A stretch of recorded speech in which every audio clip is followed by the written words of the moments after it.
प्रीति mute है आपका।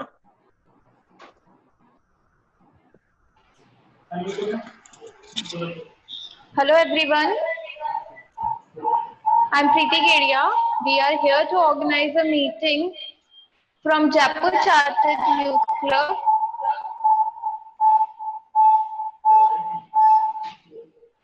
Today we are having CA Rahul Goyal from the topic GST annual return. Before starting our session, I would like to enlighten few words about CA Rahul Goyal. He is a tax practitioner, GST consultant, trainer, and famous YouTuber. He has qualified a chartered accountancy in 2014. After that, he worked in corporates and have 4 years of corporate experience in the field of tax litigation and GST implementation. He is running a CA firm in the name of Goyal R and Associates. He is a regular blogger on GST and income tax issues. Now, I would like to invite CA Rahul Goyal for spread his knowledge about GST annual return. I would like to say that if anyone having query regarding GST annual return, then you can message on our chat box. Now, I'm handing over to you, sir. Thank you so much, Preeti, for such a wonderful intro. I hope I am audible. Am I audible? Yes, sir. Thank you so much. Okay, thank you so much, Preeti, for such a wonderful intro. And thank you so much, JCYC, for giving me this opportunity to share my experience, my knowledge on GSTR 9. Before directly jump into GSTR 9, हम पहले बात करेंगे कि GSTR 9 से related जो basic questions हैं, तो कुछ एक FAQ शॉर्ट मैंने आप लोगों के लिए बनाए जिससे GSTR 9 की टेबल वाइज डिटेल में जाने से पहले हमें वो जानना जरूरी है। और आपकी काफी क्वेरीज जो GSTR 9 की अभी चल रही होगी, वो उन क्वेश्चन आंसर के बाद हो सकता है कि वो आपकी क्वेरीज काफी हद तक खत्म हो। तो let me confirm if my screen is visible to everyone.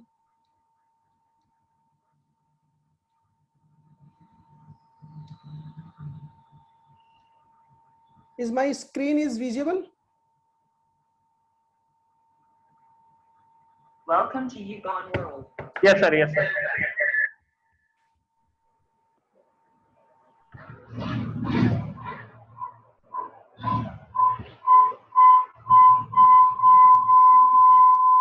Okay.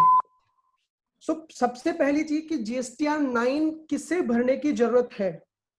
Section 44 if we read with rule 80, तो ये सेक्शन और रूल बोलते हैं कि हर एक रजिस्टर्ड पर्सन को जो रेगुलर टैक्स पेयर है उन्हें GSTR 9 भरने की जरूरत है। एनुअली उन्हें GSTR 9 भरनी पड़ेगी। कुछ एक जो एक्सेप्शंस दी है उन्होंने, वो बात करता है GSTR 9 के लिए कि जो कंपोजिशन स्कीम्स में टैक्स दे रहे हैं उन्हें GSTR 9 नहीं फिल करनी, कैजुअल टैक्सेबल पर्सन को नहीं भरनी, नॉन रेजिडेंट टैक्सेबल पर्सन को नहीं भरनी, और पर्सन पेइंग TDS TCS उनको नहीं भरनी, और इनपुट सर्विस डिस्ट्रीब्यूटर्स को इनको GSTR नहीं भरनी। क्या कोई टर्नओवर का भी क्राइटेरिया है GSTR 9 के लिए? जी हाँ, फाइनेंशियल ईयर 17 और फाइनेंशियल ईयर 18, 17-18 और 18-19 के लिए नोटिफिकेशन लेके आए। ये नोटिफिकेशन नंबर 47/2019 जो कि 9 अक्टूबर 2019 को ये लेके आए। उसमें उन्होंने ये कहा कि अगर आपका टर्नओवर फाइनेंशियल 17-18 या 18-19, दोस्तों पहली चीज मैं आपको एक बार ये क्लियर करना चाहता हूं कि ये जो आज हमारा वीडियो है GSTR 9 पे, वो बेसिकली फाइनेंशियल ईयर 18-19 को ध्यान में रखते हुए है।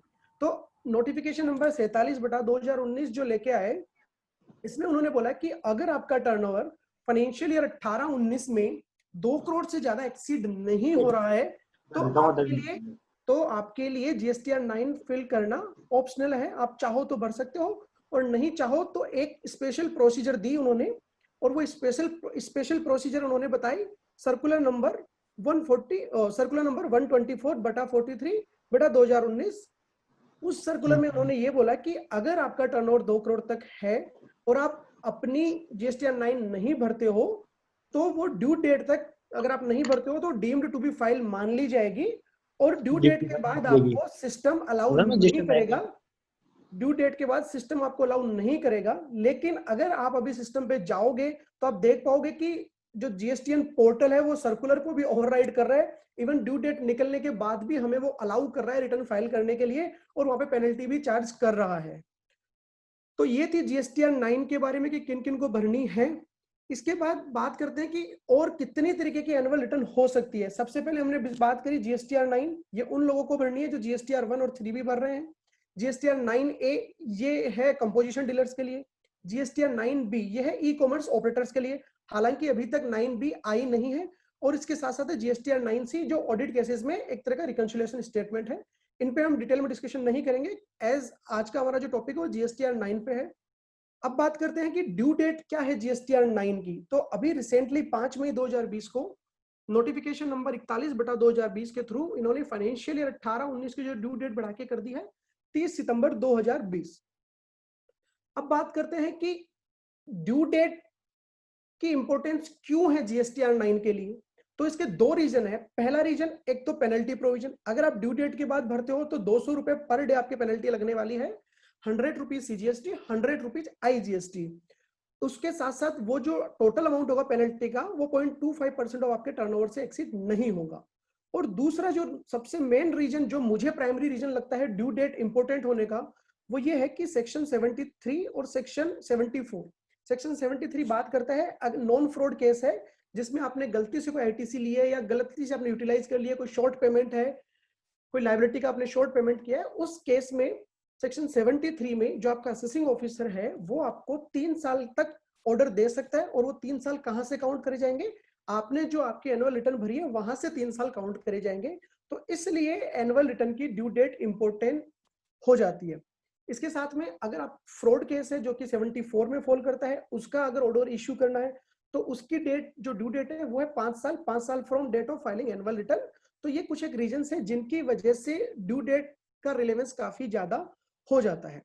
अब आप लोगों के मन में, हम सबके मन में डाउट आता है कि अगर मैं 31 मार्च 2019 से पहले मेरा रजिस्ट्रेशन कैंसिल करवा लेता हूं तो क्या मुझे फाइनेंशियल ईयर 18-19 की जीएसटीआर 9 भरनी पड़ेगी? जी हाँ, आपको फाइनेंशियल ईयर 18-19 की जीएसटीआर 9 भरनी पड़ेगी।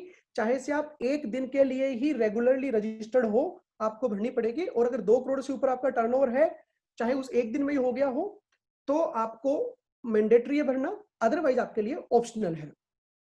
अब बात करते हैं कि क्या जीएसटीआर 9 में हम जो नॉन जीएसटी टर्नओवर है जैसे कि पेट्रोल, अल्कोहल, क्या वो भी दिखाना है? जी नहीं, वो हमें बिल्कुल भी नहीं दिखाना है। जीएसटीआर 9 में हमें केवल और केवल जो जीएसटी से रिलेटेड टर्नओवर है वो ही दिखाना है।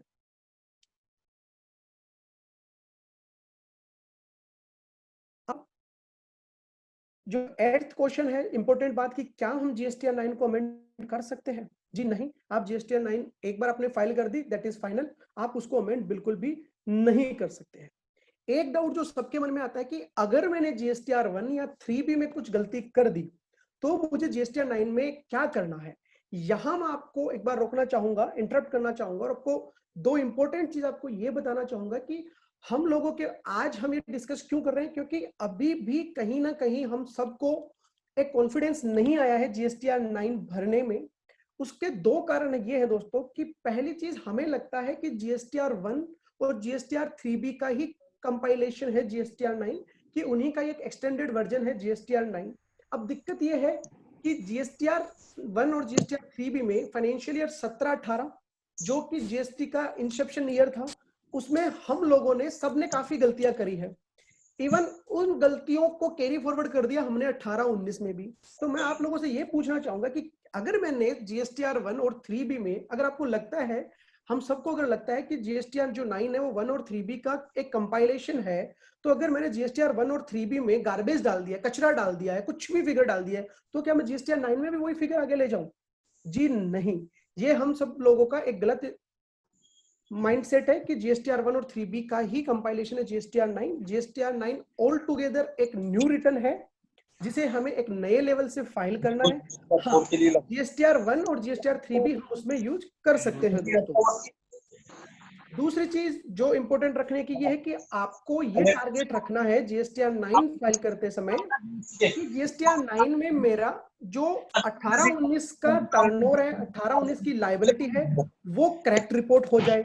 हो सकता है कॉलम आप कुछ ना कुछ टेबल ऊपर नीचे कर दो, लेकिन आपका जो मेन इंटेंशन होना चाहिए, आपका जो ध्यान रहना चाहिए वो ये रहना चाहिए कि 18-19 का जो मेरा एक्चुअल आउटपुट है, जो मेरी एक्चुअल टैक्स लायबिलिटी है, वो मेरी एनुअल रिटर्न के थ्रू डिपिक्ट होनी चाहिए। और जो मेरा एक्चुअल इनपुट 18-19 के लिए जिसके लिए मैं एलिजिबल हूं, सारी कंडीशंस को देखते हुए, सेक्शन 16(2) की या सेक्शन 16(4) की भी कंडीशन को देखते हुए, जिस इनपुट के लिए मैं एलिजिबल हूं वो इनपुट मेरा 18-19 की एनुअल रिटर्न के थ्रू दिखना चाहिए। ना 1 रुपए का इनपुट हम ज्यादा लेंगे और ना जो हम जिसके एलिजिबल हैं, जिसके हम अधिकारी हैं, वो 1 रुपए का इनपुट हम छोड़ने वाले हैं दोस्तों। इसके बाद बात करते हैं कि अगर मैंने रजिस्ट्रेशन कैंसिल करवा दिया, जैसे कि आप सबको पता है जीएसटी रजिस्ट्रेशन कैंसिल कराने के 3 महीने के अंदर अंदर हमें जीएसटीआर 10 भरनी होती है। तो अगर आपका कैसे कि आपने जीएसटीआर 10 भर दी है तो क्या अभी भी आपको जीएसटीआर 9 भरनी पड़ेगी? जी हाँ, आपको अभी भी जीएसटीआर 9 भरनी पड़ेगी। Again I am repeating the same thing कि अगर आप एक दिन से भी रेगुलर रजिस्टर्ड टैक्स पेयर हो जीएसटी में तो आपके ऊपर एनुअल रिटर्न की लायबिलिटी आ जाती है दोस्तों। तो ये थे कुछ एक इंपॉर्टेंट क्वेश्चंस जो हम सबके लिए एज ए बेसिक जानना जरूरी थे कि जीएसटी 9 की ड्यू डेट क्या है, ड्यू डेट के क्या मायने हैं, किन किन को भरनी है, किन किन के लिए एप्लीकेबल नहीं है, क्या कोई एग्जेम्पशन है। अब हम सीधे जंप करते हैं दोस्तों जीएसटीआर 9 की टेबल वाइज डिटेल पे। तो पहली जो टेबल है 1, 2, 3 वो केवल और केवल बेसिक बात करती है कि आपका लीगल नेम क्या है, ट्रेड नेम क्या है, जो कि सिस्टम से ऑटो पॉपुलेट होगा, तो उस पर हम कोई डिटेल में बात नहीं करेंगे। हम बात सीधे आते हैं पार्ट 2 पे। पार्ट 2 में आपकी टेबल 4 और टेबल 5 आपकी कवर होने वाली है। टेबल 4, अब आप टेबल 4 की कुछ खुद इवन हेडिंग देख सकते हो, ये हेडिंग अपने आप में काफी कुछ कह रही है। पार्ट 2 की हेडिंग बोल रही है कि details of outward and inward supplies. अब आगे के ये जो 5 वर्ड्स है ये इंपॉर्टेंट है, made during the financial year. जी हाँ, made during the financial year, ये वर्ड अपने आप में बहुत इंपॉर्टेंट है। शुरू में जब ये एनुअल फॉर्म आया था तब ये इसमें ये वर्डिंग्स ऐसे नहीं थी, ये वर्डिंग्स थी declared during the financial year, sorry declared during the returns, declare in the returns. तो अब मैंने अगर रिटर्न्स में कुछ चीज गलत डाल दी तो क्या मैं एनुअल रिटर्न में भी गलत डाल दूं? इन्हीं बातों की रिप्रेजेंटेशन गई थी काउंसिल के पास और काउंसिल ने फिर इस वर्डिंग्स को चेंज करके made during the financial year कर दिया। हालांकि ये वर्डिंग्स हर जगह सही नहीं हुई है। आप अगर पार्ट की हेडिंग देखोगे तो आपको कुछ और मिलेगी और आप टेबल की हेडिंग देखोगे तो कुछ और मिलेगी। तो बेसिकली ये जो पूरे फॉर्म्स की हेडिंग है ये लॉ के हिसाब से बहुत हद तक नहीं बनी है, बट ठीक है, हमारे पास जो भी है हमें फिलहाल काम तो उसी से चलाना पड़ेगा। तो अब हम सबसे पहले आते हैं टेबल 4 पे। टेबल 4 जो बात करेगी वो बात करेगी कि आपकी जो भी आउटवर्ड सप्लाई है जिसपे टैक्स पेबल है वो आपका टेबल 4 में आने वाला है। जो भी आपके एडवांसेस हैं, आप सबको पता है कि जीएसटी में एडवांसेस पे भी टैक्सेस हैं। कब कब एग्जेम्पशन मिली, किस किस पे नहीं है, वो आगे हम जब एडवांसेस की टेबल देखेंगे उसमें हम डिस्कस करेंगे। दूसरा टेबल 4 में क्या आने वाला है? टेबल 4 में आने वाला है इनवर्ड सप्लाई, जिसपे आपने से मतलब person who is filing the annual return is responsible for paying the tax on inward supply। तो अगर आपने 9394 या IGST में 5354 की कोई इनवर्ड सप्लाई ली है जिसपे आपको टैक्स पे करना है तो वो डिटेल आने वाली है। तो बेसिकली 3 डिटेल मेजर जो आएगी टेबल नंबर 4 में वो आएगी आउटवर्ड सप्लाई जिसपे टैक्स पेबल है, एडवांसेस जिन पे टैक्स पेबल है, इनवर्ड सप्लाई जिन पे आरसीएम में टैक्स पेबल है। अब ए और बी, 4A बात करता है कि आपने during the year unregistered person को जो भी सेल करी है उसकी डिटेल आपको यहाँ पे भरनी है, चाहे वो अनरजिस्टर्ड पर्सन हो या फाइनल कंज्यूमर हो, इवन चाहे आपने ई कॉमर्स प्लेटफॉर्म के थ्रू भी बेची है तो उसकी डिटेल यहाँ पे आने वाली है। अब आप लोगों को ये डाउट होगा कि मैंने जीएसटीआर 1 में B2C की जगह किसी सेल को गलती से B2B में दिखा दिया। मैंने आपको शुरू में कहा था कि जीएसटीआर 1 में कुछ भी गलती हुई हो हमें जीएसटीआर 9 में करेक्ट रिपोर्टिंग करनी है। लेट सपोज 100 रुपए का आपका B2C था एक्चुअल और आपका 200 रुपए का था B2B। अब आपने जीएसटीआर 1 में क्या किया, 50 रुपए के B2C को गलती से किसी और के जीएसटी नंबर पे चढ़ा दिया और B2B में दिखा दिया। तो जीएसटीआर 1 में आपने दिखा दिया 50 रुपए B2C और 250 रुपए B2B। तो जीएसटीआर 1 में तो हमने गलती कर दी, बट ये गलती हमें जीएसटीआर 9 में करेक्ट करनी है। जीएसटीआर 9 में हमें यहाँ पे 100 रुपीज ही डालने हैं जो एक्चुअल हमने फाइनल कंज्यूमर या अनरजिस्टर्ड पर्सन को सेल करी है ड्यूरिंग द ईयर, उसकी डिटेल ही हमें यहाँ पे डालनी है। और हमें एक चीज का और ध्यान रखना है कि ये जो डिटेल आने वाली है यहाँ पे, ये नेट ऑफ डेबिट नोट और क्रेडिट नोट हमें डालनी है कि ड्यूरिंग द ईयर आपने कोई माल बेचा और मान लो माल बाद में आपका रिटर्न हो गया, उसमें से कुछ माल रिटर्न हो गया या कुछ डिस्काउंट आपने दे दिया, उसके अगेंस्ट आपने कोई debit note credit notes issue करे तो हमें वो नेट ऑफ डिटेल डालनी है दोस्तों। सेम B2B में भी हमें एक्चुअली जो हमने सप्लाई करी है B2B को जीएसटीआर 1 में चाहे हमने कुछ भी दिखा दिया हो, इररेस्पेक्टिव ऑफ दैट हमें जीएसटीआर 9 में हमारी बुक्स उठानी है, P&L उठाना है और देखना है कि B2B में हमने क्या डाला है। जीएसटीआर 1 को आप भूल जाओ एक बार के लिए कि जीएसटीआर 1 में मैंने B2B में क्या दिखाया है, हमें मतलब नहीं उससे अभी फिलहाल के लिए आप जीएसटीआर 1 और 3B को एक बार भूलते हुए हमें इस रिटर्न की तरफ बढ़ना है। जहां भी जरूरत पड़ेगी कि हाँ यहाँ 3B की जरूरत पड़ सकती है, वहां मैं खुद आपको रिमाइंड कराऊंगा कि यहाँ हमें 3B या जीएसटीआर 1 में जाने की जरूरत है। हालांकि जीएसटीआर 1 में जाने की जरूरत तो आपको पूरी एनुअल रिटर्न में कहीं भी जरूरत नहीं पड़ने वाली है।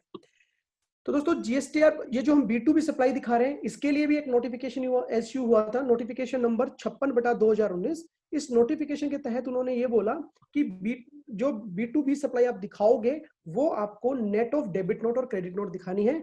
डेबिट नोट और क्रेडिट नोट अब आपको सेपरेटली कहीं भी नहीं दिखाने हैं किसी भी सप्लाई के लिए। आगे जो और हम सप्लाई पढ़ेंगे उसके लिए भी उन्होंने नोटिफिकेशन नंबर 56/2019 में साफ साफ बोल दिया कि ये जो रेस्पेक्टिव सप्लाई आप दिखा रहे हो कौन कौन सी है, B2B की supply, zero rated supply, supply to SEZ on payment of tax और डीम्ड एक्सपोर्ट, ये सब आपको नेट ऑफ डेबिट नोट और क्रेडिट नोट दिखाने हैं। आपको डेबिट नोट क्रेडिट नोट अलग से दिखाने की बिल्कुल भी जरूरत नहीं है। तो बी में बात करी हमने, जो B2B को आपने दिखाया वो। सी बात करता है zero rated supply on payment of tax, जो हम विदाउट LUT के एक्सपोर्ट करते हैं वो हमें यहाँ पे दिखानी है। अगेन हमें नेट ऑफ डेबिट नोट और क्रेडिट नोट ही दिखानी है। इसमें हम SEZ को जो सप्लाई करी है वो हम इंक्लूड नहीं करेंगे, साफ साफ लिखा है इन्होंने, हमने जो एक्सपोर्ट करी है वो ही हमें दिखानी है। SEZ को सप्लाई, इससे नीचे वाले कॉलम में है supply to SEZ on payment of tax. तो हमने जो एक्सपोर्ट सेक्शन 16 IGST की जो एक्सपोर्ट करी है या सप्लाई टू SEZ करी है विद पेमेंट ऑफ टैक्स, वो हमें टेबल 4 के सी और डी कॉलम में दिखानी है। अगर विदाउट पेमेंट ऑफ टैक्स है तो वो टेबल 5 में आ जाएगी, जो हम आगे डिस्कस करेंगे। अगेन बी, सी, डी और इवन ई डीम्ड एक्सपोर्ट की बात करता है। ये चारों हमें नेट ऑफ डेबिट नोट और क्रेडिट नोट दिखानी है दोस्तों। अब बात है डीम्ड एक्सपोर्ट। डीम्ड एक्सपोर्ट के बारे में काफी लोगों का कंफ्यूजन है कि डीम्ड एक्सपोर्ट एक्चुअली है क्या। तो इसके लिए एक नोटिफिकेशन इश्यू हुआ था, नोटिफिकेशन नंबर 48/2017, 28 अक्टूबर 2017 को। इसमें टोटल 4 ट्रांजेक्शन को इन्होंने डीम्ड एक्सपोर्ट बताया। जो 4 ट्रांजेक्शन बेसिकली है वो ये है कि एडवांस ऑथराइजेशन के थ्रू अगर सप्लाई हुई है, या फिर जो एक्सपोर्ट प्रमोशन काउंसिल के अगेंस्ट सप्लाई हुई है, या फिर export supply of goods by registered person to export oriented unit को किया है, या फिर supply of gold by a bank और public sector undertaking specified in the notification number 50/2017। हालांकि ये काफी लिमिटेड लोगों के लिए एप्लीकेबल है, तो इस पे हम डिटेल में डिस्कशन नहीं करेंगे। बस हमें ये ध्यान रखना है कि डीम्ड एक्सपोर्ट में कौन कौन सी सप्लाई है, उसके लिए आप नोटिफिकेशन 48/2017 रेफर कर सकते हो। और इस बात का ध्यान रखना है कि ये भी हमें नेट ऑफ डेबिट नोट और क्रेडिट नोट ही दिखानी है। अगेन आई एम रिपीटिंग, एक चीज पे मैं बार बार एम्फेसिस कर रहा हूं कि जीएसटीआर 1 में आपने कुछ भी दिखा दिया हो, B2B में कुछ डाल दिया हो, क्रेडिट नोट डेबिट नोट पे कुछ डाल दिया हो, आपने कुछ भी, आपने इवन जीएसटीआर 1 ब्लैंक भरी हो, जीरो दिखाया हो आपने, स्टिल हमें इन कॉलम्स में एक्चुअल जो हमारी supply made during the year है वो दिखानी है। इवन 3B भी अगर आपने नील दिखा दी है तो भी हमें जो actual supply during the year करी है वो हमें यहाँ पे दिखानी है। अब बात करते हैं एडवांसेस की। हम सबको पता है कि जीएसटी जब आया था तो टाइम ऑफ सप्लाई प्रिंसिपल के हिसाब से एडवांस पे भी जीएसटी था, लेकिन 17-18 में उन्होंने 2 नोटिफिकेशन इश्यू किए। पहला नोटिफिकेशन इश्यू किया उन्होंने 40/2017, 13 अक्टूबर 2017 को। उस नोटिफिकेशन ने ये बोला कि अगर आप गुड्स में डीलिंग कर रहे हो और एडवांस फॉर गुड्स है और आपका जो टर्नओवर है वो 1.5 करोड़ तक है, तो आपको एडवांस पे टैक्स नहीं देना है। लेकिन बाद में रिप्रेजेंटेशन गई कि भाई 1.5 करोड़ वालों को ही क्यों, उनसे ज्यादा वालों को क्यों नहीं। तो सरकार ने वापस 15 नवंबर 2017 को एक नोटिफिकेशन इश्यू किया, नोटिफिकेशन नंबर 16 और नोटिफिकेशन नंबर 66/2017। इस नोटिफिकेशन ने अमेंड किया पुराने नोटिफिकेशन नंबर 40 को और बोला कि भैया सभी एसईसी के केस में, ऑल एसईसी के केस में अगर गुड्स के अगेंस्ट एडवांस है तो आपको उस पर टैक्स नहीं देना है। तो अगर मैं बात करूं 18-19 के रेफरेंस में, तो पूरे 12 महीने में कहीं भी प्रोविजन एप्लीकेबल नहीं है कि एडवांस पे हमें टैक्स देना है इन रेस्पेक्ट ऑफ गुड्स। हाँ, ये कॉलम अब इंपॉर्टेंट उनके लिए है जिनको एडवांस रिसीव हुआ है अगेंस्ट सर्विसेज के लिए। और यहाँ पे कौन सी वैल्यू आएगी, यहाँ पे वैल्यू आएगी ऐसा एडवांस जिसके अगेंस्ट आपने 31 मार्च 2019 तक इनवॉइस रेज नहीं किया है। क्यों? अगर आपने इनवॉइस रेज कर दिया होता तो या तो आपकी B2B में आ जाता, B2C में आ जाता, मतलब ए से लेके ई में कहीं ना कहीं आ जाता वो ऑलरेडी, अगर आपने इनवॉइस इश्यू किया है तो। और अगर इनवॉइस इश्यू आपने नहीं किया है और 18-19 का आपका केस है और एडवांस फॉर सर्विसेज है, तो वो फिगर आपकी यहाँ पे आने वाली है दोस्तों। ध्यान रखना एडवांस अगेंस्ट गुड्स पे जीएसटी ऑलरेडी हट चुका है 18-19 के लिए, इवन 13 अक्टूबर 2017 से ही हट गया है, तो हमें इसकी जरूरत एडवांस फॉर गुड्स के लिए इस टेबल की जरूरत नहीं पड़ने वाली, ये टेबल ब्लैंक ही जाने वाली है। अगर आप इंस्ट्रक्शन जाके देखोगे जो फॉर्म के नीचे साइड पे इंस्ट्रक्शन दिए हुए हैं उसमें दिया हुआ है कि भैया आप जीएसटीआर हर एक कॉलम के लिए दिया गया है कि आप जीएसटीआर 1 की इस टेबल को यूज कर सकते हो, उस टेबल को यूज कर सकते हो। मैं तो आपको बोलता हूं आपको किसी टेबल को यूज नहीं करना है, आपको तो आपकी बुक्स ऑफ अकाउंट्स को उठा के देखना है, उसके हिसाब से आपको फिल करना है जो भी आपकी ऑडिटेड बुक्स ऑफ अकाउंट्स है। Even non audited books of accounts है, क्योंकि आप ऑडिट एप्लीकेबल नहीं थी, तो भी आपको आपकी फाइनल बुक्स उठानी है और उसके हिसाब से आपको भरना है। ये यहां तक तो अपनी एफ तक तो बात हो गई हमारी, या तो हमारी आउटवर्ड सप्लाई या फिर एडवांसेस। जी बात करता है कि inward supply on which tax is to be paid on reverse charge basis. तो रिवर्स चार्ज बेसिस पे मुझे जहां टैक्स देना है, मुझसे मतलब जो पर्सन एनुअल रिटर्न फाइल करना है उसकी डिटेल यहां आने वाली है। साथ में डेबिट नोट और क्रेडिट नोट भी इसमें एडजस्ट होने वाला है, नेट ऑफ डेबिट नोट और क्रेडिट नोट ही हम इसमें दिखाएंगे। साथ में इंपोर्ट ऑफ सर्विस पे अगर आपका टैक्स एप्लीकेबल है वो भी यहाँ पे जाएगा। हम सबका ये डाउट रहता है कि क्या इंपोर्ट ऑफ गुड्स भी इस टेबल पे आएगा, क्योंकि जब मैं इंपोर्ट ऑफ गुड्स करता हूं सामने वाली पार्टी तो अनरजिस्टर्ड है और मैं उस पर टैक्स का पेमेंट कर रहा हूं एट द कस्टम पोर्ट, तो क्या यहाँ पे उसकी वैल्यू आनी चाहिए? जी नहीं, यहाँ उसकी वैल्यू नहीं आएगी। वो इंपोर्ट ऑफ गुड्स आपका आरसीएम में कवर नहीं है, वो उसका मेथड ही टैक्स कलेक्ट करने का ऐसा है कि हमें वो आरसीएम लग रहा है।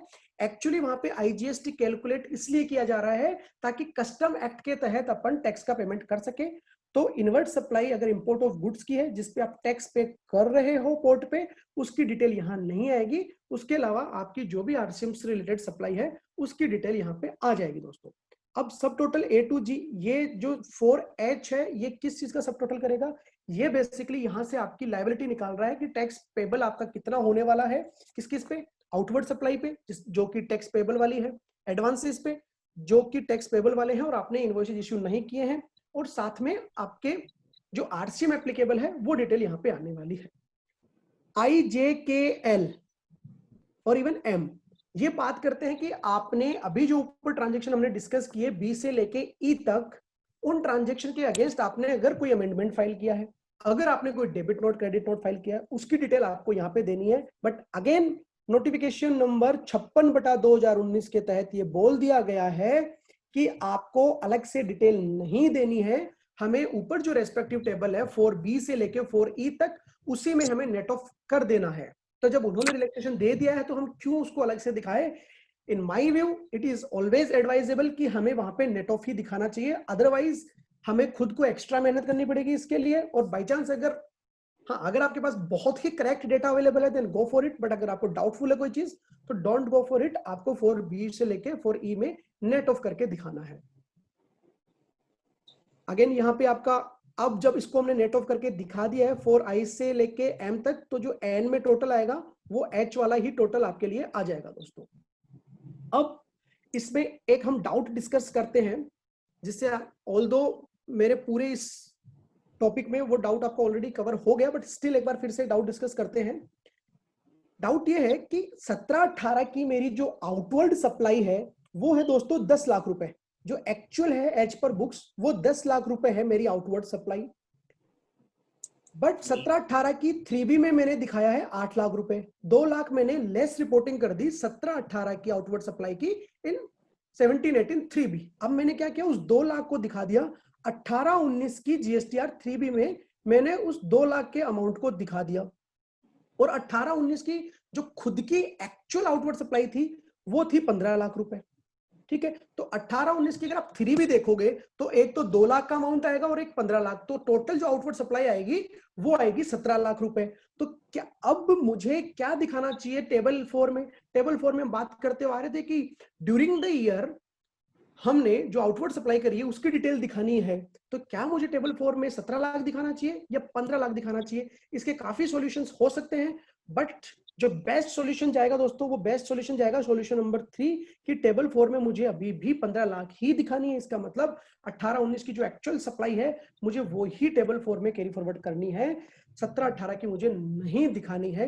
हाँ, हो सकता है इसकी वजह से आपको कोई डिफरेंस क्रिएट हो, और अगर आपका ऑडिट का केस है 9C का तो उसमें आपके डिफरेंस आ सकता है।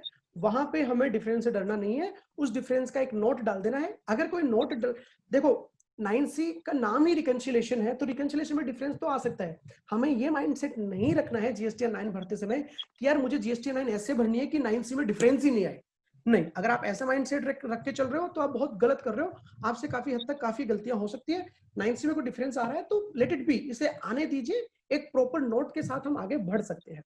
तो आपको टेबल 4 में ना 17 लाख दिखाने हैं, 15 + 2, ना ही टेबल 4 में 15 और टेबल 10 में 2 लाख दिखाने हैं, नहीं, आपको केवल और केवल 15 लाख रुपए दिखाने हैं टेबल नंबर 4 में। टेबल जो 10 है वो हम आगे डिस्कस करने वाले हैं। तो दोस्तों ये थी आउटवर्ड सप्लाई। हालांकि इसमें मैंने और भी काफी क्वेश्चंस आपके लिए नीचे FAQs कलेक्ट किए हैं, but due to shortage of time, हाँ, एक मैं आपसे एक और पॉइंट पे यहाँ पे डिस्कस करना चाहूंगा जो कि बहुत इंपॉर्टेंट है, और 99% केसेस में हम ये गलती करते हैं। ये थोड़ा प्लीज ध्यान से सुनना। केस ये है कि मैंने किसी सप्लाई को इंट्रा स्टेट मान लिया और मैंने उस पर पेमेंट कर दिया CGST और SGST का, बट बाद में मुझे पता चला कि ये तो इंटर स्टेट सप्लाई है, या फिर इसका उल्टा भी केस हो सकता है कि मैंने क्या पे कर दिया, CGST और SGST पे कर दिया, जबकि मुझे पे करना चाहिए था IGST, और ये मुझे पता चल रहा है कब, GSTR 9 भरने के बाद। इस केस में मुझे क्या करना है? क्या मुझे जो CGST SGST गलती से भरा है वो मुझे रिफंड होगा? जी हाँ, आपको CGST SGST तो आपको रिफंड हो जाएगा सेक्शन 77(1) के तहत, और अगर आपका रिवर्सल केस है कि आपने गलती से IGST पे कर दिया है तो आपको सेक्शन 19(1) IGST एक्ट के तहत IGST रिफंड हो जाएगा।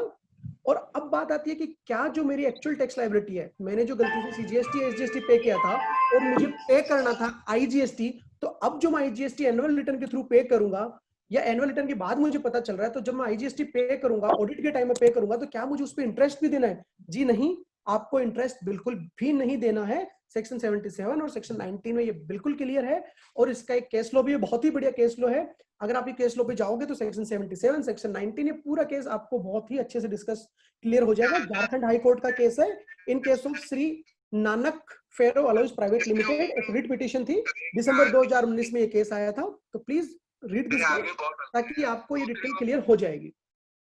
आगे भी काफी केसेस हैं, अगर टाइम बचता है तो हम वापस से इन केसेस पे आएंगे। ये थी दोस्तों आउटवर्ड सप्लाई जिसपे हमारा टैक्स पेबल था, या फिर इनवर्ड RCM जिसपे हमारा टैक्स पेबल था, या फिर एडवांसेस जिसके अगेंस्ट हमने अभी तक इनवॉइस इशू नहीं किए हैं, और एडवांसेस ये थे वो केवल और केवल सर्विस केस वाले। अब बात करते हैं table number 5। Although table number 5 से हमारा टैक्स नहीं बनने वाला, तो इस टेबल को मैं थोड़ा सा फास्ट आपके साथ लेके जाना चाहूंगा।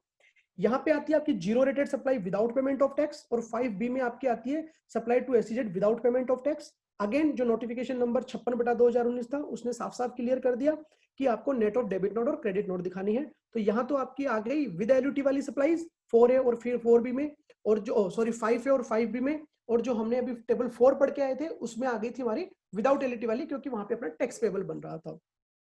फिर बात आती है इसमें, हम मान लो कि मैं एक लॉयर हूं या फिर मैं एक GTA सर्विस प्रोवाइडर हूं, तो मैं जो सप्लाई कर रहा हूं उस पर टैक्स तो देने वाला है जो मेरा रिसिपिएंट है, वो उसकी सप्लाई को मैं कहां दिखाऊं? वो सप्लाई तो भी आई नहीं, तो वो सप्लाई हमें 5C में दिखानी है, supply on which tax is to be paid by the recipient on reverse charge basis. Again ये भी आपको डेबिट नोट और क्रेडिट नोट के साथ दिखानी है, या फिर अगर कोई अमेंडमेंट भी हुआ है उस अमेंडमेंट को यूज करते हुए आपको नेट ऑफ करके दिखानी है। अब बात आती है DEF। DEF के लिए उसी नोटिफिकेशन नंबर 56 के द्वारा उन्होंने बोल दिया कि आपको D बात करता है एग्जेम्प्टेड की, E बात करता है नील रेटेड की, F बात करता है नॉन GST सप्लाई की, इंक्लूड्स नो सप्लाई।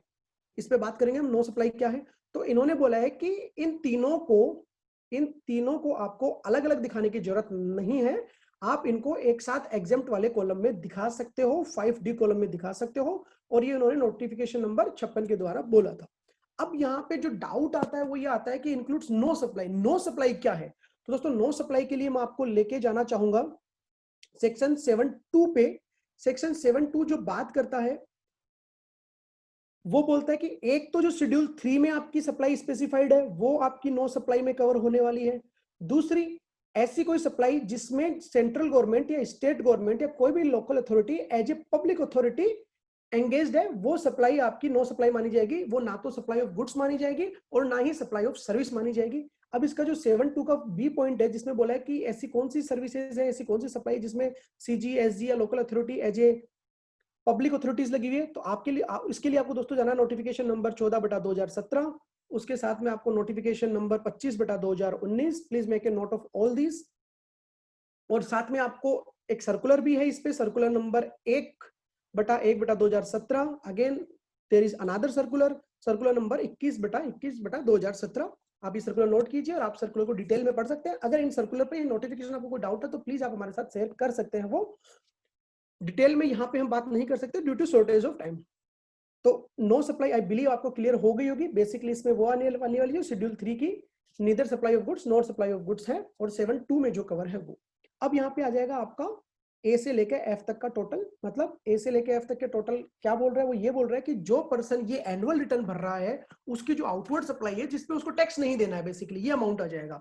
और 4 में क्या आ गई थी टोटल, 4 में आ गई थी the person who is filing the annual return, उसकी आउटवर्ड सप्लाई या फिर इनवर्ड सप्लाई जिसपे आरसीएम है या एडवांस जिसपे उसको टैक्स देना है, वो आ गई थी 4A में। अगेन HIJKL, तो HIJK आपको इग्नोर कर देना है टोटली, क्योंकि हम ये डेबिट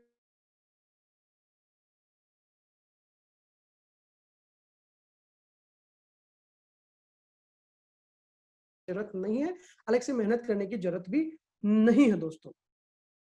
एम कॉलम जो बोलते हैं turnover on which tax is not payable, again ये जी कॉलम का ही टोटल आने वाला है। और जो एन कॉलम बोल रहा है वो 4N + 4M + 4G को टोटल कर रहा है, मतलब इन तीन, इसका टोटल क्या होने वाला है, इसका टोटल होने वाला है turnover whether tax is payable और not and unadjusted advances on which tax is payable. तो यहाँ पे कौन सा अमाउंट आने वाला है, 4N में आपका टोटल टर्नओवर आने वाला है, प्लस आपका जो अनएडजस्टेड एडवांसेस है वो आपका यहाँ पे आने वाला है दोस्तों। ये थी टेबल नंबर 5। टेबल नंबर 5 पे भी कुछ क्वेश्चंस लिस्टेड हैं, अगर टाइम परमिट करता है तो डेफिनेटली हम इस पे डिस्कस करेंगे। तो 4 ये था पार्ट 2। पार्ट 2 को डिवाइड किया उन्होंने टेबल 4 टेबल 5 में। टेबल 4 बेसिकली बात करती है उन सप्लाईज की जिसपे हमें टैक्स देना है, चाहे वो इनवर्ड हो चाहे आउटवर्ड हो। टेबल 5 बात करती है उन सप्लाईज की जिसपे हमें टैक्स नहीं देना है। अब बात करते हैं हम पार्ट 3 जो कि बात करता है इनपुट से रिलेटेड। अब जो मैं आपको बता रहा था शुरू में कि हेडिंग्स में ही अपने आप में डिफरेंस है, तो आप देख सकते हैं पार्ट 3 की हेडिंग्स है details of ITC for the financial year, यहाँ तो ये लिखा है।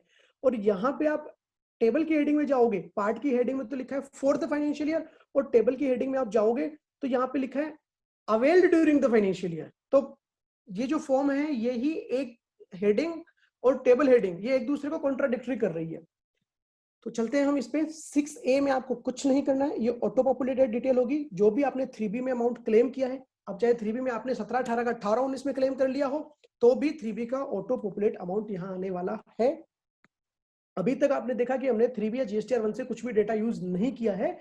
ये जो डेटा है 3B का, ये भी हमें यूज इसलिए करना पड़ रहा है कि ये ऑटो पॉपुलेटेड और नॉन एडिटेबल है। अब बात करते हैं हम इनवर्ड सप्लाई। अब हम बेसिकली इसमें दिखाएंगे कि जो हमने 6 में हम दिखाएंगे कि जो आईटीसी हमने अवेल करी है ड्यूरिंग द ईयर, उन आईटीसी की बात करेंगे। अगेन इसमें आपको मैं वही बताऊंगा जो ड्यूरिंग द ईयर से रिलेटेड आईटीसी हमने अवेल करी है, हमें इसमें वही दिखानी चाहिए। अगर कुछ डिफरेंस होता है तो वो हम आगे डिस्कस करेंगे, जो कि आगे हमारे साथ हम आईटीसी की टेबल नंबर आई बिलीव 8 में वो डिस्कशन, अगर कोई डिफरेंस होगा तो टेबल नंबर 8 कॉलम C में वो डिस्कस हो जाएगा। तो टेबल 6 में मैं वापस आता हूँ।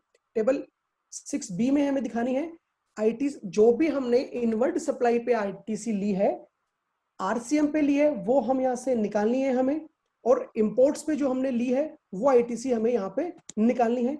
दूसरी चीज, यहाँ पे इनपुट कैपिटल गुड और इनपुट सर्विस का अलग से ब्रेकअप देने की जरूरत नहीं है 18-19 के लिए, क्योंकि इसके लिए भी वो जो नोटिफिकेशन हम शुरू से बात करते आ रहे हैं, नोटिफिकेशन नंबर 56/2019, उस नोटिफिकेशन ने क्लियर कर दिया था कि यहाँ पे आप इनपुट का ब्रेक, इनपुट में ही आप तीनों जो आईटीसी है वो आप डाल सकते हो, कैपिटल गुड्स में, इनपुट सर्विसेज में हमें अलग अलग देने की जरूरत नहीं है दोस्तों। फिर 5C बात करता है। 5C में आएगा ITC availed under RCM whether received from unregistered person या फिर registered person 9394 of section CGST act 5354 IGST but not ITC availed on import of service. यहाँ पे एक चीज ध्यान देने की ये है कि जो 4C है और 4D है, इनको इन्होंने मर्ज कर दिया है फाइनेंशियल ईयर 18-19 के लिए, और बोल दिया है कि आप 4C और 6C और 6D को इन्होंने मर्ज कर दिया है। 6C और 6D को अलग से दिखाने की जरूरत नहीं है। हम सारे की सारी फिगर को जो 6C और 6D से रिलेटेड कर रही है 6D में हम दिखा सकते हैं। अब इन दोनों की एक साथ हम रीडिंग करते हैं कि इन दोनों में क्या आने वाला है। तो जो इनपुट आपका यहाँ आ गया था रेगुलर सप्लायर से आपका अदर देन आरसीएम वाला, वो इनपुट तो आप 4B में दिखा चुके हो, 4C और 4D में आप दिखाओगे आईटीसी अवेल्ड अंडर आरसीएम, जो भी आपने आरसीएम में आईटीसी दिया वो दिखाओगे, बट इसमें आपने जो इंपोर्ट ऑफ सर्विस पे आरसीएम दी है वो आप यहाँ पे नहीं दिखाओगे। उसके अलावा जो भी आपने आरसीएम में पेमेंट किया है वो आपको दिखाना है, और आप 6C और 6D के टोटल अमाउंट को आप कर दोगे इनपुट में 6D के में मर्ज। आप देख सकते हैं inward supply received from unregistered person liable to reverse charge, ये बात करता था अनरजिस्टर्ड पर्सन के बारे में, और ये बात करता था invert supply received from registered person. जैसे कि हमने रजिस्टर्ड लॉयर की कोई सर्विस ली, जीटी वालों की कोई सर्विस ली, तो इन दोनों को अपने को अलग अलग रीड नहीं करना है, हमें तो बस ये देखना है कि आरसीएम वाली कितनी इनपुट है हमारे पास, उसको हमें 6D में डाल देना है, अलग अलग से हमें नहीं देखना है फाइनेंशियल ईयर 18-19 के लिए। अब बात आती है, यहां तक हम पढ़ चुके हैं कि नॉन आरसीएम का इनपुट आ गया हमारा, यहाँ पे अपना आ गया आरसीएम वाला भी इनपुट आ गया। अब यहाँ पे इंपोर्ट ऑफ गुड्स आ गया आपका, ई में जो आप कस्टम पोर्ट पे टैक्स आईजीएसटी का पेमेंट करते हुए आए हो, आपको इनपुट में डाल देना है उसका अमाउंट, आपको अलग से इनपुट या फिर कैपिटल गुड्स का अलग से ब्रेकअप नहीं देना है दोस्तों। तो टोटल 3 तरह की आईटीसी आपकी आ चुकी है। पहली आपने जो रेगुलर से परचेज करी है वो अनरजिस्टर्ड, आरसीएम वाली जो परचेज करी है आपने वो, तो RCM non RCM import of goods अभी तक रह कौन सी गई आपकी, अपनी रह गई, हमने आरसीएम में से ऊपर एक्सक्लूड किया था इंपोर्ट ऑफ सर्विस पे हमने जो टैक्स पे किया उसके इनपुट को, तो वो हम दिखा सकते हैं टेबल नंबर 6F में कि इंपोर्ट ऑफ सर्विस हम यहाँ दिखा सकते हैं। तो यहाँ तक हमारी इनपुट आ गई। अब हमारी जो और कुछ इनपुट बचती है उसके अलावा हमारी इनपुट बच गई आईएसडी की, अगर इनपुट सर्विस डिस्ट्रीब्यूटर से हमें इनपुट आ रही है तो वो हमें 6G में दिखानी है।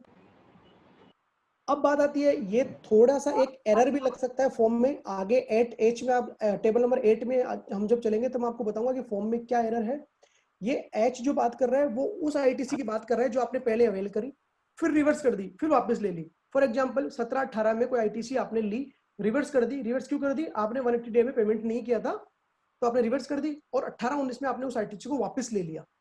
ठीक है दोस्तों, तो अगर इस आईटीसी, तो वो आईटीसी यहाँ पे आने वाली है, ध्यान रखना। वो आईटीसी अगर ऊपर आपने ऑलरेडी दिखा दी है तब तो यहाँ पे नहीं आएगी, अदरवाइज आप यहाँ पे उसको सेपरेटली दिखा सकते हो। सब टोटल में जो total ITC availed for the year है वो आ चुकी है, इसमें हर तरह की आपकी आईटीसी कवर हो गई है। हाँ, ट्रांस 1 की आपकी आईटीसी बची हुई है अभी तक, और आईटीसी आपने जो आईटीसी 01 और आईटीसी 02 फॉर्म के थ्रू अगर कोई आईटीसी ली होगी वो आपकी बची हुई है, वो हमें नीचे दिखानी है। ट्रांस 1 की आईटीसी आ जाएगी आपकी 6K में, ट्रांस 2 के थ्रू जो आई है वो 6-2 में आपकी आ जाएगी और 6L में आ जाएगी, और बाकी जो आपकी आईटीसी बच गई वो आपकी आ जाएगी 6M में। अब कौन सी बच गई, आईटीसी 01 की बच गई या फिर आईटीसी 02 की। आईटीसी 01 क्या है, अगर आप नए रजिस्टर्ड हो रहे हो और आपके पास कोई इनपुट पड़ा है उसकी आपको आईटीसी मिलती है आईटीसी 01 के तहत, हालांकि डिटेल में डिस्कस नहीं कर सकते अभी। और आईटीसी 02 है अमालगमेशन, मर्जर, बिजनेस ट्रांसफर के केस में जो इनपुट एक एंटिटी से दूसरी एंटिटी को ट्रांसफर होता है, ये वो इनपुट है जो कि 3B में नहीं हम क्लेम कर सकते हैं, ये आईटीसी 01 और आईटीसी 02 के तहत के द्वारा ही हम क्लेम कर सकते हैं। तो ये वो इनपुट आ गया। अब आपका जो टेबल नंबर 27 है, 27 जो 6O है, यहाँ पे total ITC availed for the year आपकी यहाँ से आ जाएगी। अब इसमें आपका एक डाउट ये हो सकता है कि एक एग्जांपल लेते हैं अपन यहाँ पे कि आईटीसी एग्जांपल अपन बाद में लेते हैं, अगर कुछ बचता है तो आपके सामने वैसे स्क्रीन पे है, आप इसका स्क्रीनशॉट ले सकते हो, और आप इसके सामने इसका सॉल्यूशन भी है, क्योंकि अभी डिस्कस करने जाएंगे तो भी टाइम भी काफी कम बचा और फॉर्म भी बहुत हद तक आगे बचा है। अब चलते हैं हम टेबल नंबर 7 में, जो कि पार्ट 3 का ही नई टेबल है। टेबल 6 में तो हमने बात करी कि जो आईटीसी हमने अवेल करी है ड्यूरिंग द ईयर, जो आईटीसी हमने अवेल करी है उसकी पूरी डिटेल हमने दे दी टेबल नंबर 6 में। टेबल नंबर 7 में देंगे हमने क्या ड्यूरिंग द ईयर हमने कोई आईटीसी रिवर्स करी है, उसकी हम बात करते हैं। तो पहले हम ए में देंगे, अगर रूल 37 के तहत हमने कुछ आईटीसी रिवर्स करी है तो वो बात रूल 37 बात करता है आपका non payment of consideration 180 day की कंडीशन वाला। रूल 39 में हमने कोई आईटीसी रिवर्स करी, आईटीसी बाई आईएसडी, अगर आईएसडी के थ्रू कोई आईटीसी हमारे पास है बट वो एक्सेस आ गई उसकी रिवर्सल। रूल 42 और 43 बात करते हैं, 42 तो बात करता है कि इनपुट और इनपुट सर्विसेज के केस में, और 43 रूल बात करता है कैपिटल गुड्स के केस में रिवर्सल ऑफ आईटीसी। क्यों हो रहा है रिवर्सल, या तो आपने पार्टली यूज कर ली बिजनेस के लिए और पार्टली अदर पर्पज के लिए, या फिर आपने पार्टली यूज करी उसको टैक्सेबल सप्लाई के लिए और पार्टली आपने उसको यूज करी एग्जाम सप्लाई के लिए। तो अगर ऐसा कुछ है तो हमें 42 और 43 हमें यूज करना है। हाँ, यहाँ पे अगर आपने 3B में टेबल नंबर 4 में अलग से रिवर्सल दिखाया है, हम लोग क्या गलती कर रहे हैं, अगर कोई जीएसटी का रिवर्सल कर रहे हैं तो हम 3B के टेबल नंबर 4B में उसको दिखाई नहीं रहे, जबकि हम 4A में ही उसको क्यूमुलेटिव कर रहे हैं। तो अगर आपने क्यूमुलेटिव कर दिया है तब तो वो तो 3B आपकी जा चुकी, रिवाइज हो नहीं सकती। और अगर आपने क्यूमुलेटिव नहीं किया और 4B में आपने दिखाया है तो आप वहां से भी उसको ले सकते हो। अगर स्टिल आप वहां से नहीं लेते हो सकता है आपने रिवर्स ही नहीं करी हो एक्चुअली में, बट आपको रिवर्स करनी है वो, तो आप यहाँ उसको जीएसटीआर 9 में रिवर्स कर सकते हो। जीएसटीआर 9 ने शुरू में ही बोल दिया था हमें कि जीएसटीआर 9 के थ्रू हम एक्स्ट्रा इनपुट नहीं ले सकते, बट रिवर्स हम इवन रिवर्स भी नहीं कर सकते, बट टैक्स लायबिलिटी बना सकते हैं यहाँ पे रिवर्सल दिखा के। अब बात करते हैं एच पर सेक्शन 17(5) की ब्लॉक्ड क्रेडिट। अब आप सबका डाउट होगा कि भाई ब्लॉक्ड क्रेडिट यहाँ आ क्यों रही है, जो ब्लॉक्ड क्रेडिट वाला इनपुट होता है वो तो हम लेते ही नहीं है, तो ब्लॉक्ड क्रेडिट यहाँ पे आने का मतलब ही नहीं है। तो बिल्कुल ठीक बात आपकी, अगर आपने ब्लॉक्ड क्रेडिट नहीं ली है 3B में तो 17(5) ये जो ई है यहाँ पे नील आ जाएगा अमाउंट, अपने को कुछ भी भरने की जरूरत नहीं है यहाँ पे। और अगर आपने ब्लॉक्ड क्रेडिट वाली इनपुट ली है और बाद में उसको आपने रिवर्स किया है 3B के 4D में, तो वो डिटेल यहाँ पे आ जाएगी।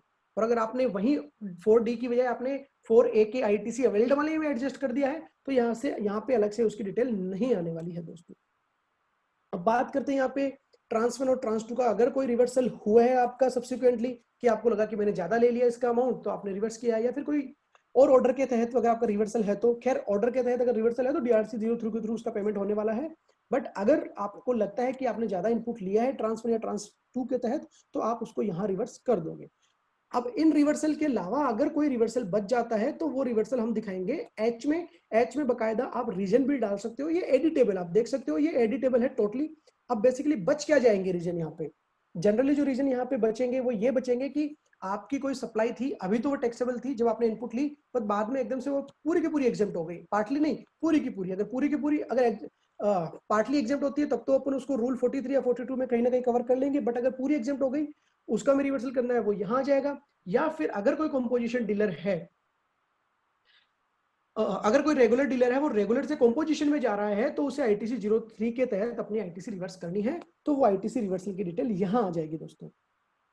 टेबल कॉलम जे आपको दिखा देगा टोटल ITC रिवर्स जो आपने करी है, और जो 7J आपको दिखाएगा वो यूटिलाइजेबल ITC दिखा देगा। यूटिलाइजेबल ITC कहां से निकालेगा, वो जो 6O में अभी हमने डिस्कस करी थी total ITC availed for the year minus ये जो रिवर्सल थी, तो ये आपकी आ गई यूटिलाइजेबल ITC फॉर द ईयर। तो 6 ने बात करी कि हमारी जो एक्चुअल इनपुट है जो हमें लेनी चाहिए, सारी कंडीशन अगर हम फॉल कर रहे हैं, सारी कंडीशन अगर फुलफिल कर रहे हैं तो 6 में हमें उसमें जाना है। अगर हमने कोई ITC रिवर्स करी है ड्यू टू दिस रीजन, वो हमें यहाँ पे देनी है डिटेल। अब बात करते हैं हम, हालांकि इस पे भी एक दो केसेस बनाए मैंने, बट चलते हैं हम अब अदर ITC में। अदर ITC बात करेगी दोस्तों, बेसिकली ये बात हमें कंपैरिजन करवाएगी अदर ITC GSTR 2A का विद 3B, या फिर GSTR 2A का किससे कंपैरिजन कराएगी, जो अभी हमने टेबल नंबर 6 में भरी है।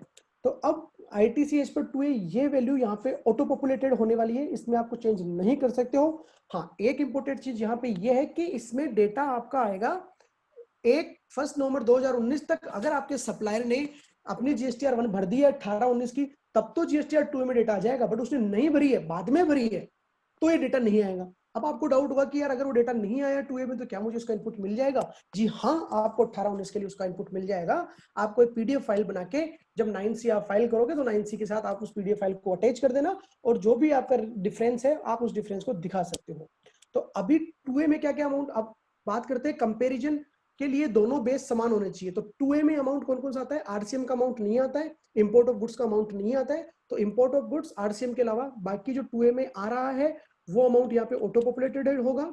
और ITC as per sum total of 6B and 6H ये अमाउंट यहाँ पे आने वाला है। 6B में कौन सा अमाउंट है दोस्तों? 6B में हमने अभी डिस्कस किया था, इसमें जो ITC हमने अवेल करी है एक्सेप्ट RCM और ITC ऑन इंपोर्ट्स, क्योंकि RCM और ITC ऑन इंपोर्ट 2A में आएगी नहीं, तो 2A के डेटा को मैच कराने के लिए भी हम सेम लेवल का ही डेटा मैच करेंगे। अगर मैं यहाँ पे बोलूँ यहाँ तो मैं सारा इनपुट ले लूँ, चाहे RCM वाला इंपोर्ट वाला, और 2A में तो आ ही नहीं रहा, तो वो रिकंसिलिएशन अपना कभी हो ही नहीं पाएगा प्रॉपर्ली। तो 6B में भी ये वही डिटेल आने वाली है। 6H बात करता है जो हमने अवेल करी, रिवर्स करी और रिक्लेम कर दी, ये उसकी बात करेगा। अगर हम 6H को हमने ऑलरेडी 6B में इंक्लूड कर लिया है तो अलग से 6H यहाँ पे नहीं आने वाला है। तो ये आ गया यहाँ पे आपका अमाउंट 2A का, यहाँ पे अमाउंट आ गया आपका 6B एंड 6H का। अब ये जो इंपॉर्टेंट है, जो मैंने आपको 6 डिस्कस करते समय बोला था कि 8 में डिस्कस करेंगे, ये बात करता है कि अगर आपने 18-19 का इनपुट जो था 19-20 में क्लेम कर लिया तो आप क्या करोगे। अगर आपने वो सारा का सारा अमाउंट जो 18-19 से पर्टेन करता था वो आपने 6 में दिखा दिया है तो आपको यहां अलग से दिखाने की जरूरत नहीं है। अगर आपने 6 में नहीं दिखाया है तो आपको यहाँ पे अलग से दिखाने की जरूरत पड़ने वाली है। अब आप लोगों का ये डाउट हो सकता है कि अगर मैं इसी में इंक्लूड कर देता हूं उस अमाउंट को कि 19-20 में मैंने क्लेम किया है बट वो 18-19 का था और ऊपर मेरा 3B का अमाउंट है, तो यहाँ पे मेरा डिफरेंस आ जाएगा कि भैया 3B में तो आपका जो अमाउंट है वो आपका कम आ रहा है जबकि एक्चुअल में आप ज्यादा बता रहे हो, तो ये आपका डिफरेंस आ सकता है। कोई दिक्कत नहीं, एक नोट चला जाएगा इसका GSTR 9C में, आपके ऊपर इसकी कोई डिमांड नहीं बनने वाली है। तो अगर आपने सेपरेटली वहां पे नहीं दिखाया है, वहां पे रिवर्स करके दिखाया तब तो यहाँ पे अमाउंट आ जाएगा, बट आपने वहीं पे एडजस्ट कर दिया है, एडजस्ट मतलब आपने 18-19 का कंप्लीट इनपुट वहां पे दिखाया तो यहाँ पे कोई भी फिगर नहीं आने वाली है। आप देख सकते हो नोटिफिकेशन नंबर 56 ने बोला था कि the registered person shall have the option to upload the detail of entry in table 8A to 8D duly signed in PDF format in form GSTR 9C without the CA certification. तो CA certification की जरूरत नहीं है, आप उसको directly upload कर सकते हो। और ये इनको बेसिकली इन्होंने फैसिलिटी नहीं दी है, ये इनके पोर्टल की कमी थी कि GSTR 2A का डाटा प्रॉपर्ली ऑटो पॉपुलेट ही नहीं कर पा रहा है। अब चलते हैं हम दोस्तों, अगर अब इसमें डिफरेंस आता है कि 2A में ये डेटा था और हमने क्लेम ये डेटा किया है, अगर इसमें डिफरेंस आता है तो ये डिफरेंस रिकंसाइल करने का यहाँ पे इन्होंने तरीका दिया है कि ITC available but not availed, ITC available but ineligible. अगर आपका ऐसा कोई केस है तो हमें उस फिगर को यहाँ पे दिखा देनी है कि 2A में तो कोई ITC आ रहा था बट मैंने ही अवेल नहीं किया, तो यहाँ पे अमाउंट आ जाएगा।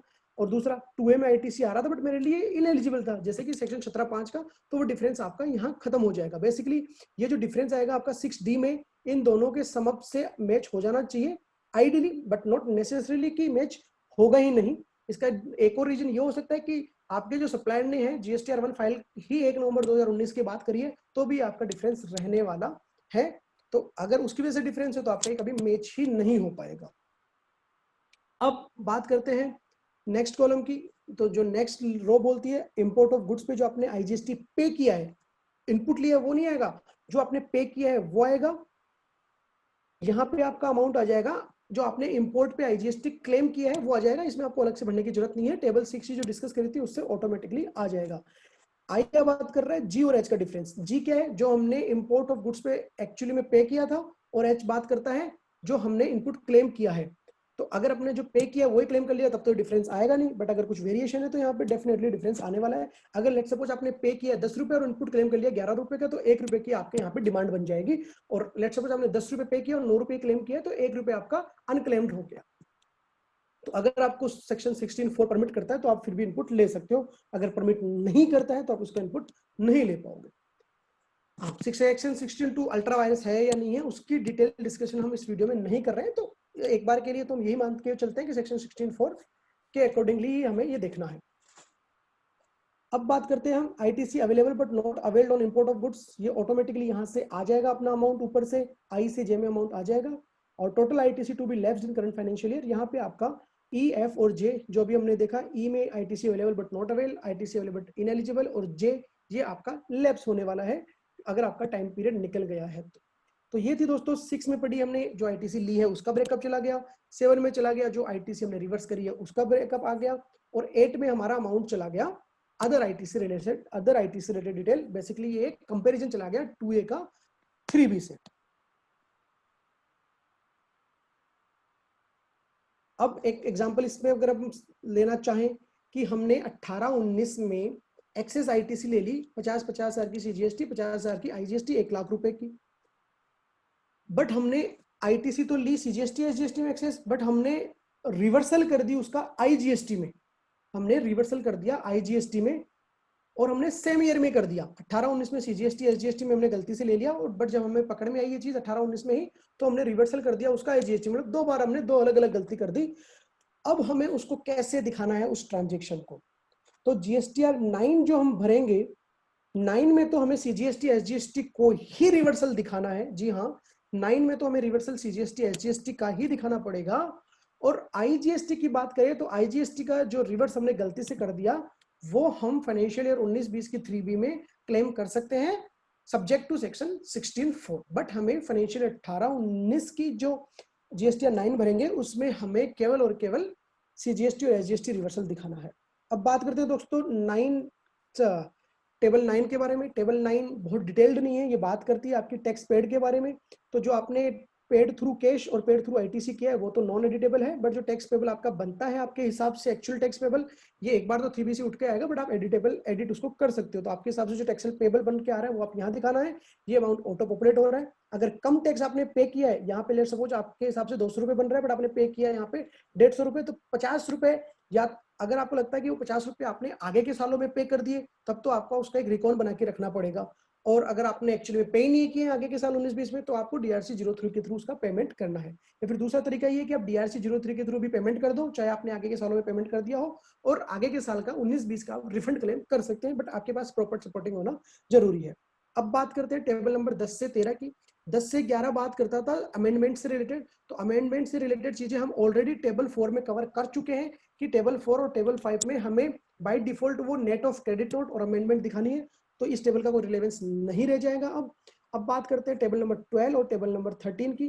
तो टेबल नंबर 12 बोलती है कि हमें वो आईटीसी जो रिवर्स करी है, reversal of ITC availed during previous financial year, कि 17-18 की कोई आईटीसी थी, हमने 17-18 में ली और 18-19 में हमने रिवर्स कर दी है, तो उसकी डिटेल यहाँ पे आ जाएगी। अब यहाँ पे इंपॉर्टेंट बात क्या होगी कि जब मैंने 6 में टेबल जब भर रहा था, तो लेट सपोज मैंने 200 रुपए दिखाए 3B में, जिसमें 50 रुपए का रिवर्सल भी था 17-18 का 18-19 में, तो टोटल 3B में गया मेरा 250 माइनस 50 200 रुपए। बट मेरा 18-19 का जो एक्चुअल फिगर था, 18-19 का मेरा एक्चुअल जो फिगर जाना चाहिए था, वो मेरा फिगर जाना चाहिए था 250 रुपए का। तो आपका वो डिफरेंस बन गया 50 रुपए का, कि भैया एक्चुअल आप इनपुट बता रहे हो 250 का और 3B का आपका इनपुट आ रहा है 200 रुपए का, तो वो बेसिकली 50 रुपए का डिफरेंस यहाँ जब आप डाल दोगे तो यहाँ आपका रिकनसाइल हो जाने वाला है दोस्तों। अब नेक्स्ट जो टेबल बात करती है table 13, ITC availed for the previous financial year. 17-18 की कोई आईटीसी आपने यहाँ पे 18-19 में क्लेम करी है क्या? अगेन अब यहाँ पे हम बात करते हैं कि वही 50 रुपए की आईटीसी मैंने 17-18 की 18-19 में क्लेम कर ली, ठीक है।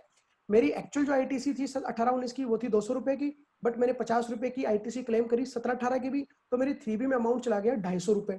बट जबकि मैं यहाँ पे जो फिगर दिखाऊंगा आईटीसी अवेल्ड में ड्यूरिंग द ईयर की, वो मैं दिखाऊंगा 200 रुपए। तो 3B में मेरा 50 रुपए एक्सेस अमाउंट हो गया वहां पे, तो सिस्टम बोलेगा कि भैया 50 रुपए का पेमेंट करो, 50 रुपए का पेमेंट करो, आपने 3B में ज्यादा अमाउंट दिखाया है। लेकिन नहीं, अगर आप उस 50 रुपए की डिटेल यहाँ डाल दोगे तो आपको उसका पेमेंट नहीं करना है, वो आपका परफेक्टली रिकनसाइल्ड हो गया है कि हमें उस चीज का पेमेंट नहीं करना है। तो ये थी टेबल 10 से 13 जो कि बात करती थी प्रीवियस फाइनेंशियल ईयर के ट्रांजेक्शन की।